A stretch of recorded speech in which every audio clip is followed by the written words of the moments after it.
Good evening. Again, just a quick intro just for the video. Twdawson, I'm here to do some training with some very exciting people that I have the privilege and the pleasure to speak to tonight. Some I've known for years, others I've known for a short period of time, but I've been very impressed with everyone on this call tonight in so many different ways. But we were just talking about the four principles of success and how it causes you to redirect your focus and basically realize that at some point you're going to have to start focusing on yourself. And to focus on yourself is not to leave anybody out. It just means that you owe yourself as a responsible adult to get certain things done in your life so that you can reap the benefits of what this life has to offer. And guess what? You have greater gifts on the inside of you. And these gifts were not placed on the inside of you so that you can service someone else your whole life. They were placed on the inside of you so you can reap the harvests of your work. And that's what we're trying to create. We're creating a team of people that are precise, concise, consistent, and persistent in getting what they want. And I'll just go out and say that the number one thing that we all can agree on is what we want more than anything else. Not money, not cars, not homes, but freedom, personal freedom. If we can achieve that, all those other things will come. It's almost like seeking the kingdom. And the kingdom is I would like to say, is freedom. You know, it's freedom. You get to be who you are. You get to live how you want to live. You know, it's somewhat of a paradise. And paradise can be experienced just by not being in bondage to so many systematic things that occur in our lives. We're trained from early on to go to school, get a good education, so we can get what? A good job. Well, guess what? I tell you, as a witness of never having a job, I've never met a person who had a job that considered it to be good. It may have paid well, but the quality of life because of that was the trade-off, so to speak. You know, you have a guy making $100,000, $200,000 a year, but he doesn't have that time to spend it, not even enjoy it with his family. So what we're looking for is lifestyle. We're looking to be able to do what we need to do when we want to do it. I tell people freedom for some people is so much different. Somebody might just want to be able to pick up their daughter from school every day at 3 o'clock. They want the freedom to do that. It could be something as simple as that. It could be something as simple as bringing your daughter to school every morning, being able to kiss her every single morning, or being there when she wakes up and getting her ready. It could be something as simple as that. But guess what? What does that require? It requires money. It requires money to do that, because the only thing that's stopping you from doing all the things that you want to do, all the things you're capable of doing, is resources. And those resources will eventually translate into money when you get down to the common denominator of things. So with that being said, I believe we have a program. We have a program that can assist you in that, is a vehicle to that. And as we talked earlier today, Priscilla, I'll give the benefit of the other people that didn't hear all the principles, the principles. The number one principle in success, and there's plenty of them. There's not just all, this is not all of them. There's a bunch of them I can name, but the ones that make the most sense to me is number one, you have to determine what you want. If you do not know what you want, you cannot get it. You cannot hit a target that you cannot see. You can't obtain something that is not visible to you. To be able to see it means not to look at it or to behold. It means to see it with an unusual clarity, where it becomes visualized in such a way it becomes a part of you. There's a statement that says, young men see visions and old men dream dreams. Well, those visions are something to come. And you have to be able to see what is to come. You have to be able to, whatever it is that you want in life, it has to be so clear to you that you can describe it down to the color, to the texture, to the taste, and to the time that you're going to accomplish it. So having said that, one thing is to know what you want, but it's also to know why you want it. Somebody said, my goal is to be a diamond. I said, what is that? Why? I said, I can transfer 52,530 ITC into your account right now. You'll be a diamond. Then what? Did you make it? It's all good now? No, you don't want to be a diamond. You either want what the lifestyle of a diamond suggests, or you want the acknowledgments from a diamond, or you want to be accepted in a community of other diamonds. So it's not being a diamond. So what we want, we have to clarify what we want in order to receive it. Because saying I want to be a millionaire, what does a millionaire mean to you?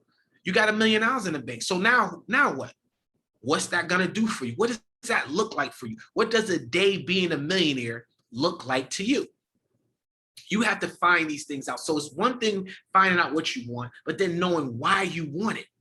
And then the other thing is when you want it. You got to put a timeline on these things. Look, I say it all the time. It was sink or swim for me. I moved out of my mother's house at 15 years old. I turned 15 July. I moved out. I was in my own apartment by Halloween that same year. And since then, over 31 years ago, I've been taking care of myself. I had the responsibility of taking care of myself. And for those who don't know, I never had a job. So I never had a company supporting me.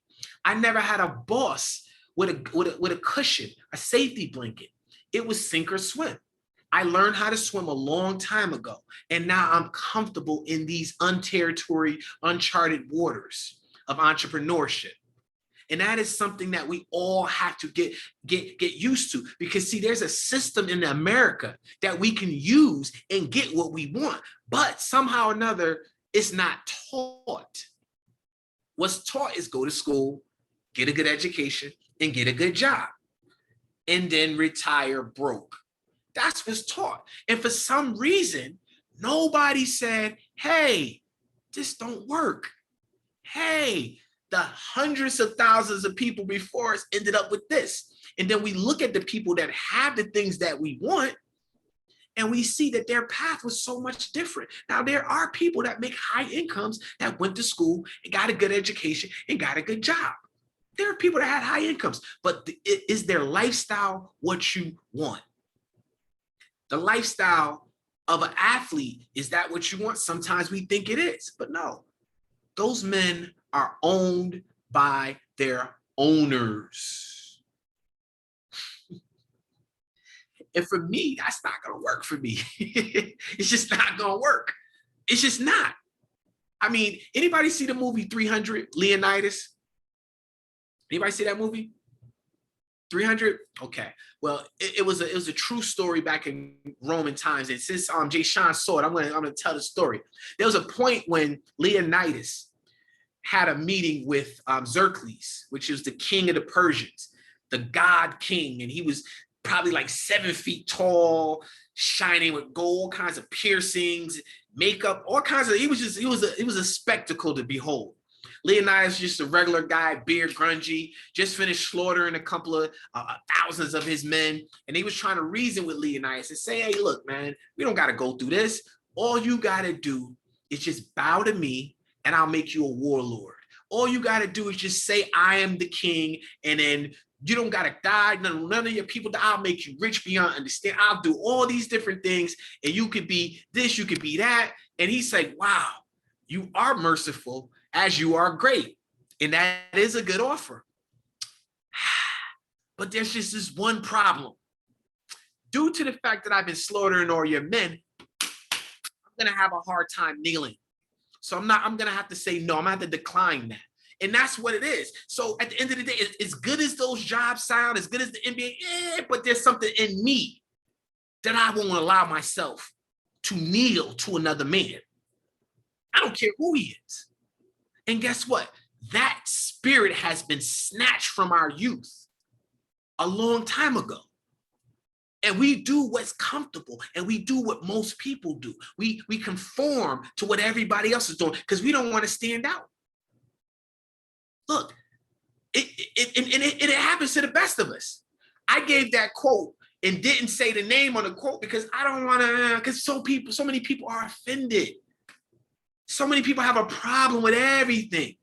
People will have a problem when you start talking about your dreams. You know why? Because it makes them feel inadequate because they're not fighting for theirs. People will discourage you for getting something. I never forget. I was 15 years old and I'm talking to a friend that's a peer, that we're at the same level, right? And I said to him, I said, yo, I'm about to buy a Saab. I'm 15 years old. I told him I was going to buy a Saab. By the way, the same 15-year-old was in his own 3-bedroom apartment. All right. Just keep that in mind. I said, I'm going to buy a Saab. He laughed at me. He was like, yo, you're not going to buy no Saab. I was like, how could you say that? Like, why would you say I'm not going to buy a Saab? Now, to his credit, I didn't buy a Saab, but I bought an Audi that was the equivalent of a Saab at that time. And I've been an Audi guy ever since. At 15 years, matter of fact, I bought the car. The guy said, I can't sell you this. I had to go find a friend to sign for it because I wasn't old enough to buy it. This is at 15 years old. But I saw immediately how people at your level will try to discourage you from your dreams. Why didn't he say, wow, you're going to get a Saab? Well, how are you going to do that? No, he said, he laughed at me. But guess what?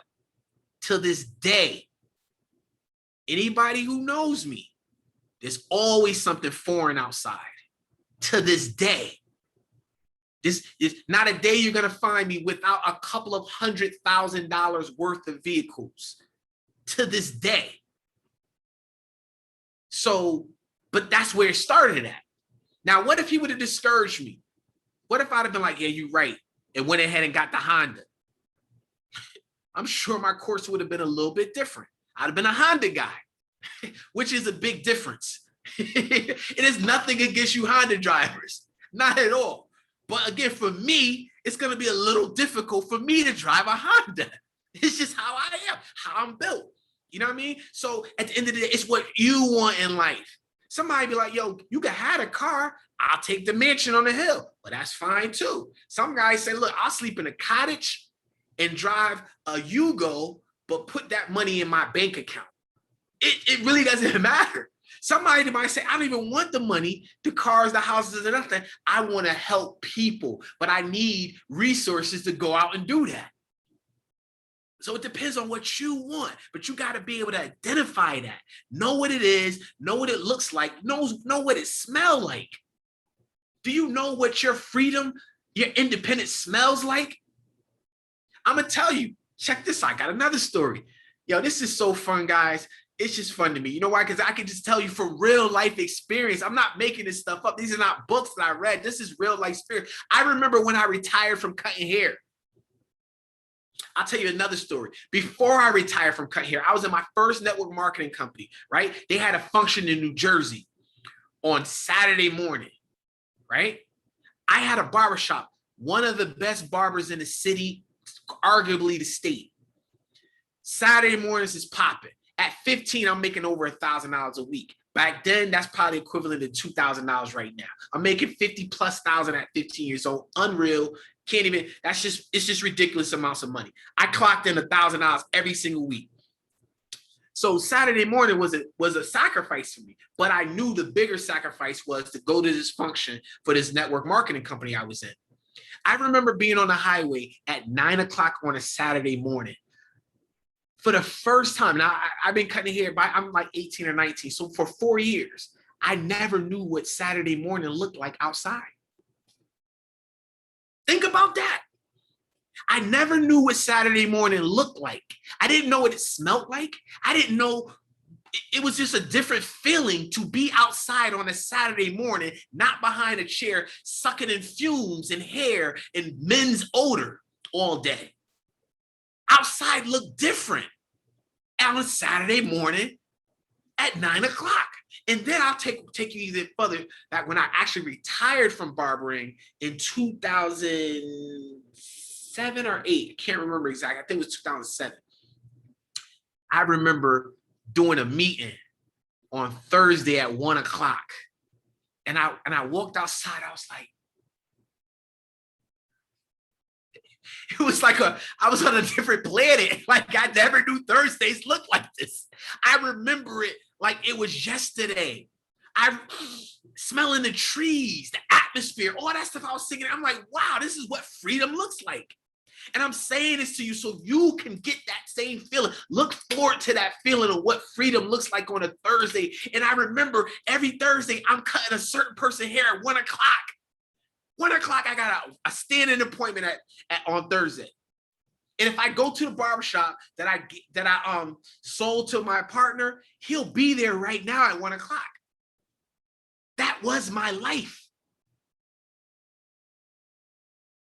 And so freedom has a smell. It has a look. It has a feeling. It has a texture. It has an aroma. It has a sound. And I suggest you go after that. So the first thing, again, I'm giving you the longer version, Priscilla. The first thing is to know what you want, to know why you want it, and to know when you want it, right? That's number one. You can't get nowhere without a dream. Everything you see outside as man-made came from a dream. Somebody visualized it. Somebody had that thought in their head, and they built what they had on the inside of them. We're not building what's on the inside of us, ladies and gentlemen. All we're doing is building somebody else's dream. Somebody had a dream to create a skyscraper, and they hired people like them to build it. Somebody had a dream of opening up a restaurant, and they got people serving in that restaurant, building that dream. Well, guess what, guys? If we team up together and we connect our dream to each other, we'll have a system that we'll all get what we want. That is the purpose. That is what we're doing. And the second thing is, second principle of success, tell them what it is, Priscilla. Unmute yourself.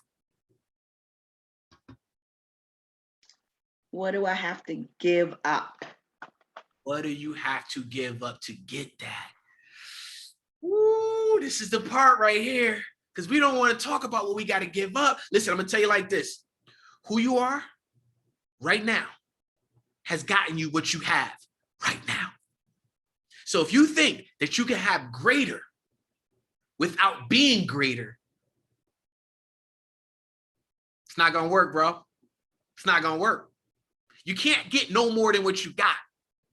Because if you could, you would have got it already. So that's number one. You have to be committed to personal development. You have to be willing to give certain things up to get what you want. I remember doing a service at my cousin's church down in South Carolina. I can't remember. Hartsville. It was Columbia. It was one of them Hartsvilles, right? And I remember telling the people at the church, I said, listen, and it wasn't a church function. It was a motivational, but it was nonetheless at my cousin's church. And I remember saying that there's something called faith. And I gave an analogy of faith. I said, this is what faith is. And I took a chair and placed it right here. And I took another chair and placed it just far enough that if I grabbed onto this chair, I couldn't reach the other chair, right? And I said, this is faith. You have to be willing to let go of what you have in order to get what you want, period. Because it's not a monkey bar where you can just go from this to that. There's something in between where you're not holding on to what you have and you're not grabbing onto what you want. And then that space is the uncomfortable space that most people don't have the skin nor the stomach to bear. It's uncertainty. But the only thing that keeps you in uncertainty is having a clear vision of what you want and having the faith to actually go and do it. All right? So giving something up is letting go of who you were in order to become who you want to be. Because there's a certain person that can have everything that you want. I'll say it again. There is a certain person that actually has everything that you want. And if you become that person, and if you duplicate what that person's done, you can also have what they have. Success is a duplication process. All you do is find somebody who have what you want and do the things that they have done to get it. Hi, Mama. Okay. She's not feeling good right now. But so listen, so the bottom line is this right here. The second thing is, what are you willing to give up? A lot of times we don't know that we have to give certain things up because, okay, Mama, because we don't realize there's things that we deal with. So in life, there's 4 things that represents us. Number 1 is what we know about ourselves that nobody knows about us. All right. These are our deep things that sometimes we got to go inside those things and figure out what those things are that's hindering us in our lives. Then there's 2 things that we don't know about ourselves that other people can see. When the majority of people say, hey, you're a certain way, that must mean you're a certain way. And sometimes those things could be hindrance to us. All right. So the third thing is what we know and everybody else knows too. It's just a common thing that people know that I'm a certain way. I know it, they know, we all know it. That's just who I am. But then the 4th thing is what I don't know, you don't know, but only God knows. That talks about our potential, right? Our potential is something that we are to explore. And that's the thing that we're focused on, our potential. We can't let the things that we know about ourselves hinder us. And we can't let the things that people know about us hinder us. We have to adjust and we have to move on. That's just what it is. We all have scars. We all have past. We all have things that are obstacles in our life. But once we commit to personal development, then those personal development tools that we use to better ourselves will give us the ability to overcome our faults. All right. And so our potential is the thing that we should be focused on. All right. So giving up stuff. Sometimes it's giving up the TV. Sometimes it's giving up the game shows. Sometimes it's giving up gambling. Sometimes it's giving up. It's a number of things. We all have our vices. All right. So we have to give up those things. And the things that we're giving up are the things that are contrary to getting us what we want. So what does that mean? See, discipline is remembering what you want. All right. You have to remember what you want. So if I'm walking down the street and there's something and what I want is in front of me and these things on the side are not going to help me get there, discipline is to stay focused and not focus on the things on the side of me, but only focus on the thing that I want. Is this going to help me get what I want? No. So then I can't touch it. I got to move forward. And that's the second part of the principle. The third part of the principle, I touched on it a little bit, is associating yourself with people that can help you get what you want. That's what this is about right now. See, the problem is we're in a group of people, right? And sometimes we're the big fish in a little pond, but none of these people can help you. I talked to Thomas one time about the story about being an eagle and living with the chickens. And the biggest problem in that story that nobody really talks about is that when that eagle realized he wasn't a chicken, he did not want to detach himself from those chickens because those chickens he loved. He loved those chickens. Those chickens raised him. Those chickens loved on him. And he didn't want to leave them because he felt a way about those chickens. He wanted those chickens to be eagles too, but guess what? They're not eagles. They're just not. And guess what? The best thing you can do is fly and eat a different meal and maybe bring some of that back to them. Because at the end of the day, a chicken is only subject to chicken feed. They can't kill their own prey. They can't go out and get certain things. An eagle can fly 20,000 feet and come down and pick out a salmon out of the ocean. It's a different lifestyle. So with that being said, the hardest part of that eagle was to say, you know what? I love them, but I can't allow them to stop me from being who I am. I am an eagle. They are a chicken. They're chickens. Chickens do what chickens do. Eagles do what eagles do. And you got to find other eagles like yourself, all right? And associate with them and find people that can help you get what you want.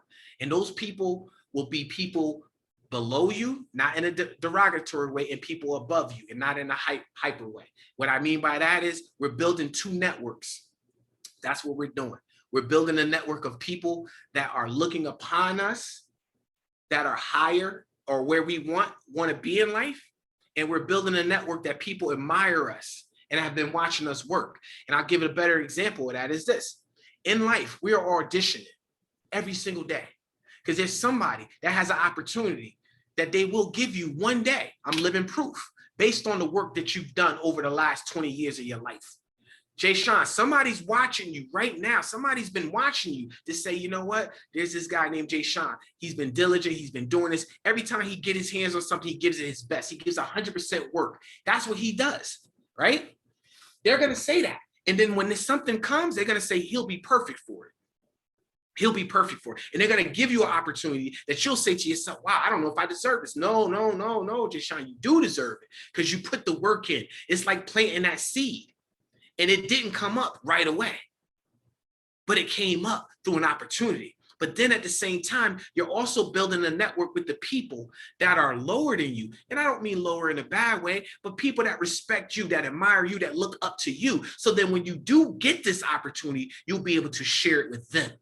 So we're building two networks. We're building a network up and we're building a network down. But we have to be the same in each one of those networks because the people that are looking at you with the potential resources, they're seeing how you handle the things that you have. They're seeing what you do with those talents. They're seeing if you're burying them or they're seeing if you invest in them. They want to know what you're going to do with what you have.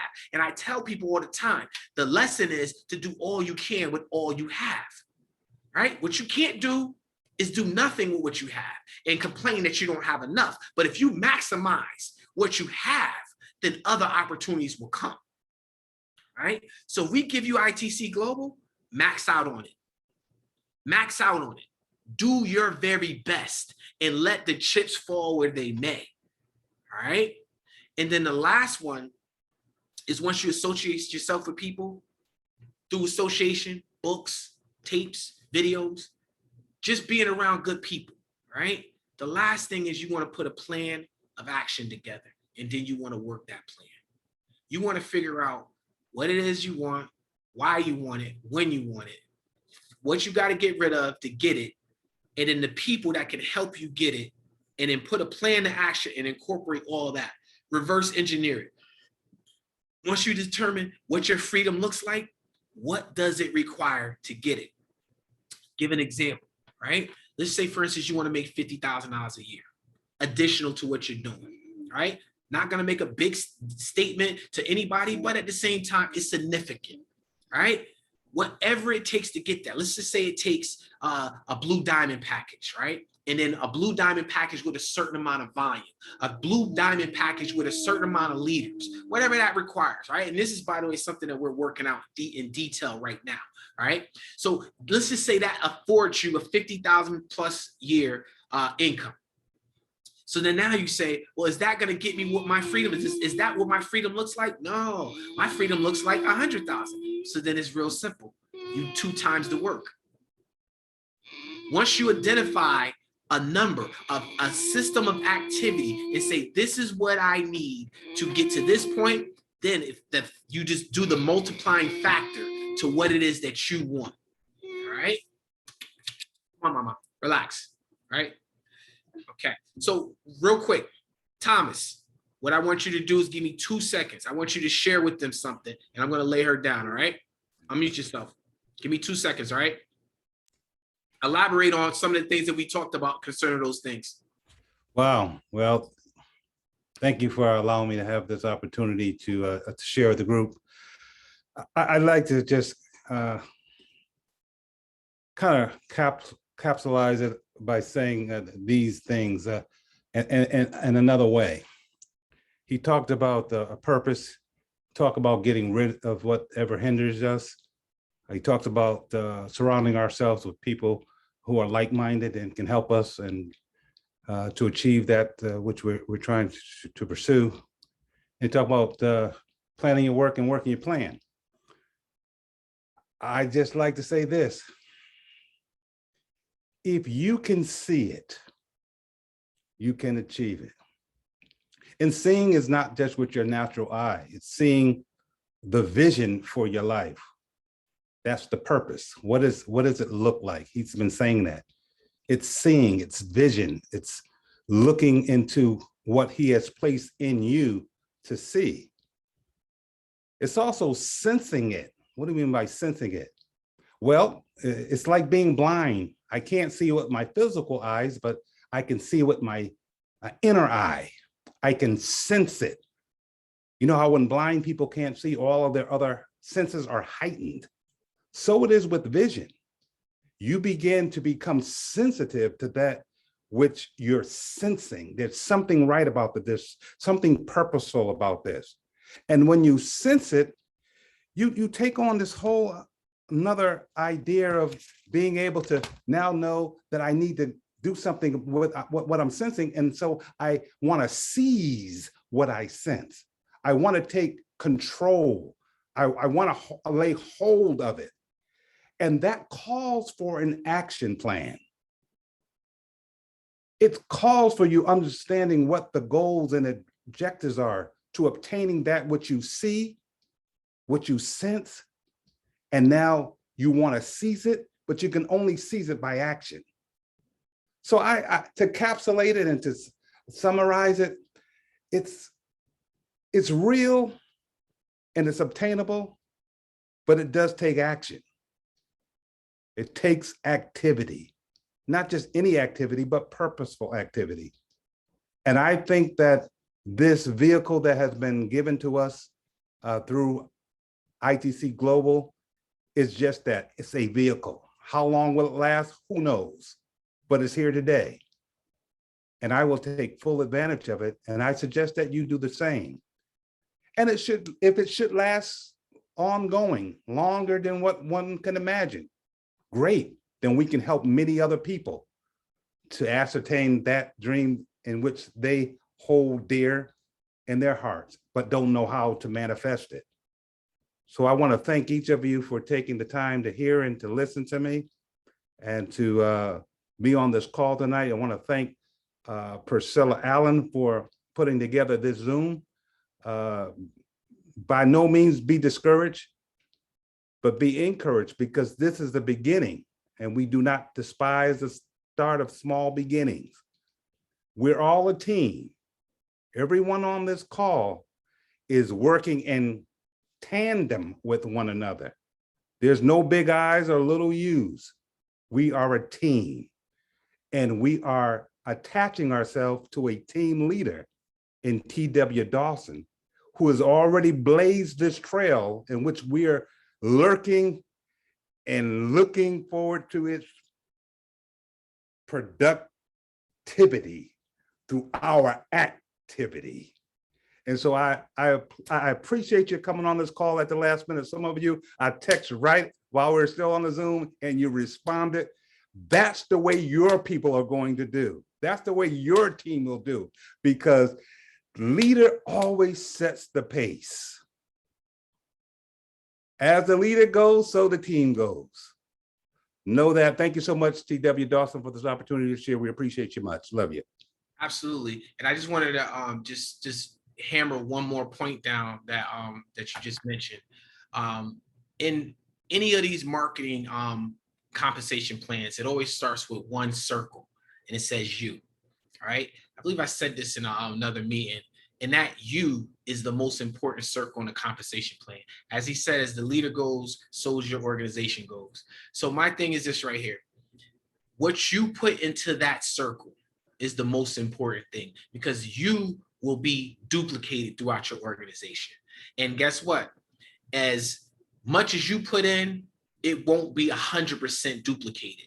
All the bad will be, but the good will be probably about 75%.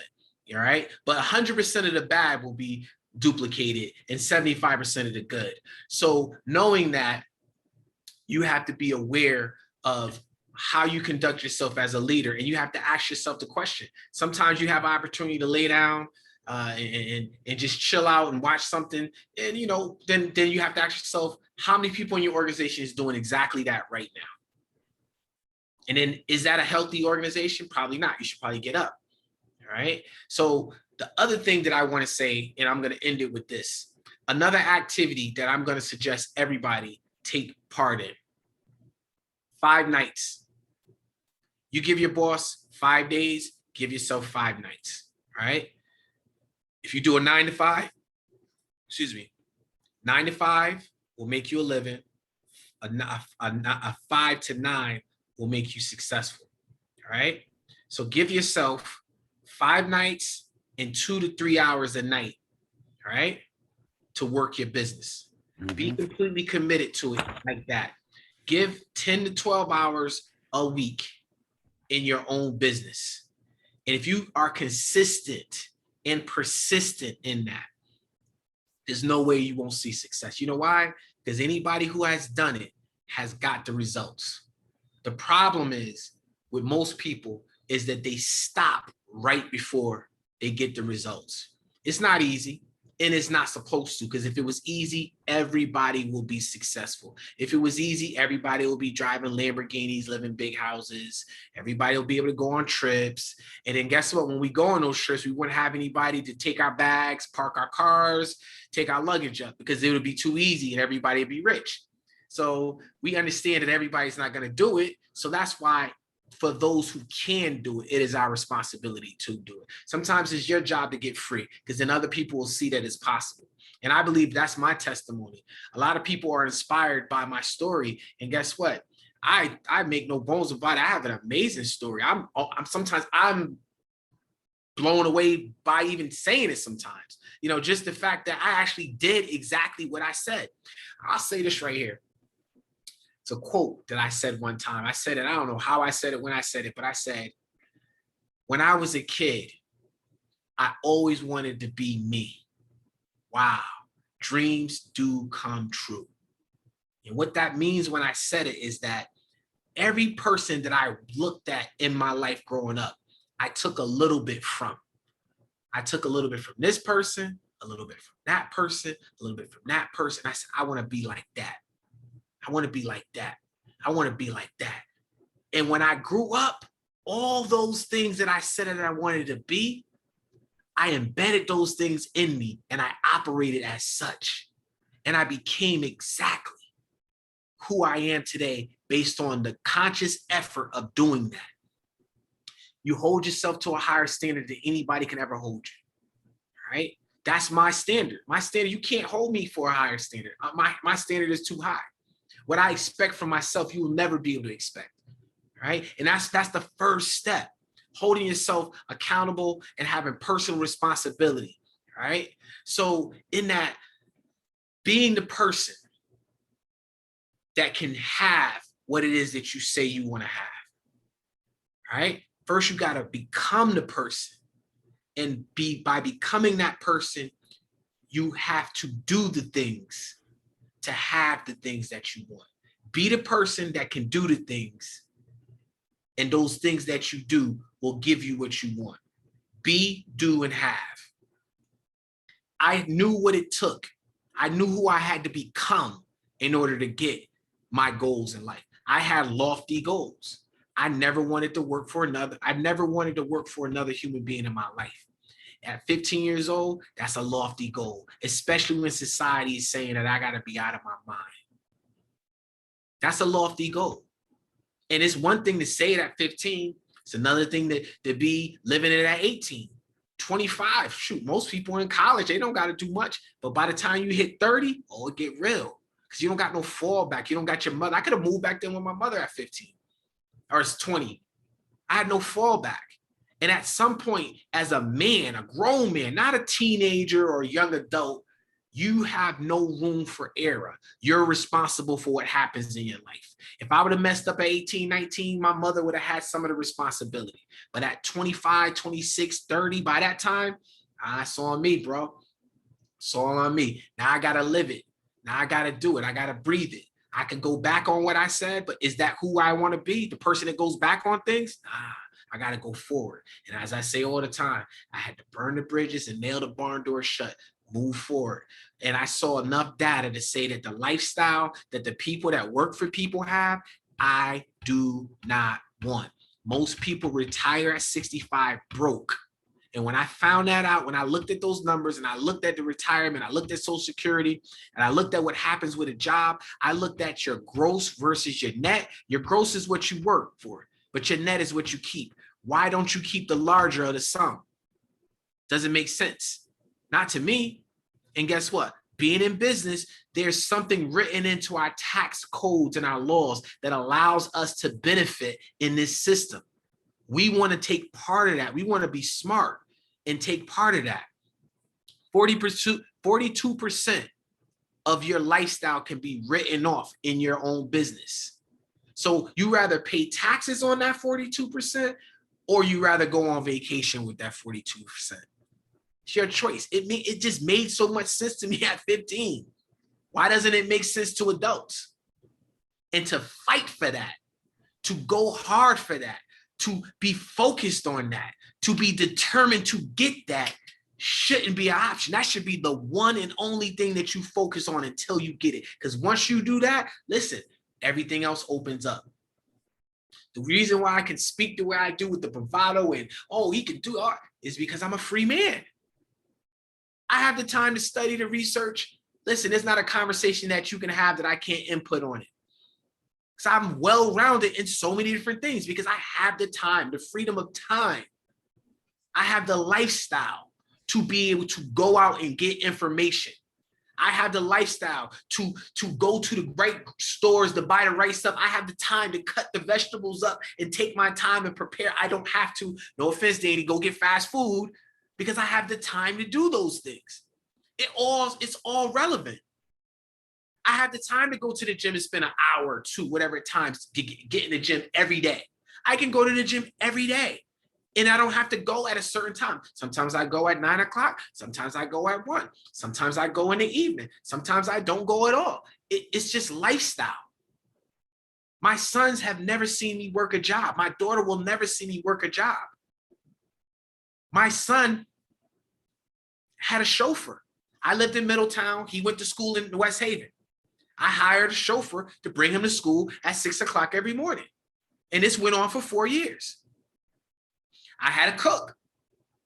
I had a housekeeper. I had a butler. I had personal security, armed personal security. Thomas asked me about that one time. Yes, you see what I'm saying? So I've lived a life that most people would never even think of. So I'm speaking from a position that I know what it takes to have this. And if you want this, you got to know people that can get it or have gotten it. My mentor right now is Albert Mirror, which is the CEO of this company. I counsel with him hours every single day. Why? Even if he's rambling about something I don't care about, I'm still listening. I'm still listening. And guess what? Sometimes the rambling is in Chinese or Mandarin, but then one day it translates, oh, that's what he meant. Albert, did you just say, buddy, I said that 6 months ago. Oh, I'm just now getting it. I don't know. Sometimes it's like that because he's on a different wavelength. His energy level is different. You know, he's bumping shoulders with people that can change your life like this, where money is not an object at all. So it's a different, and that's who I talk to every single day. If I don't talk to him for a day or at least twice a day, once a day, it just feels weird, like I'm missing something. Like, oh, shoot, I hope he ain't changed his mind. Like, let me make sure we still good. That's the kind of relationship we have. I submit myself to his authority in a sense that I'm willing to learn from him. All right, and that's important.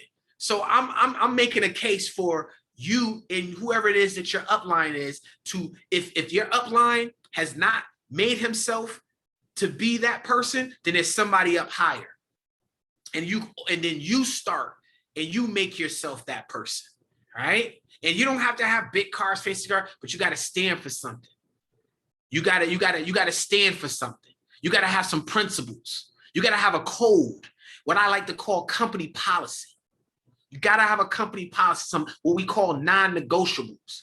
So when certain things happen, it's an easy decision. This is what I'm going to do. If you do this, I do that. Simple. We don't got to talk about, we don't got to negotiate. It's simple. I don't tolerate certain things. Me and Thomas was talking about that, but at the same time, because I made my code, I know who I am.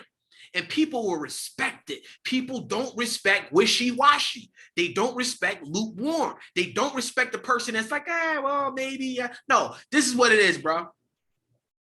Unapologetic for who I am. I know who I am. People are looking for that. Again, when you're a leader, people want to be led by people that know where they're going, that are decisive, that speak with a certain bravado, because people follow people that they see things in them that they don't see in themselves. So you have to put those things in you. Think about this.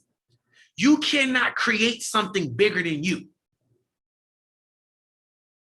You can't create something bigger than you. So if you're not attached to something bigger, whether it's God, whether it's an organization, whether it's a bigger research, is you have to be attached to something bigger than you in order to create something bigger than you. And that's what that circle is all about. I'll leave you guys off with this right here. There's an affirmation that I say. I haven't said it in a while. I'll be honest, but this is something I say. I have all the contacts, the resources that I require to create a masterpiece in my life and in my business. That is an affirmation that I say to myself. I have all the contacts and the resources that I require. I don't need, but I require. Big difference. Need is a word that considers lack. It suggests lack. I have all the resources and contacts that I require to create a masterpiece in my life and in my business.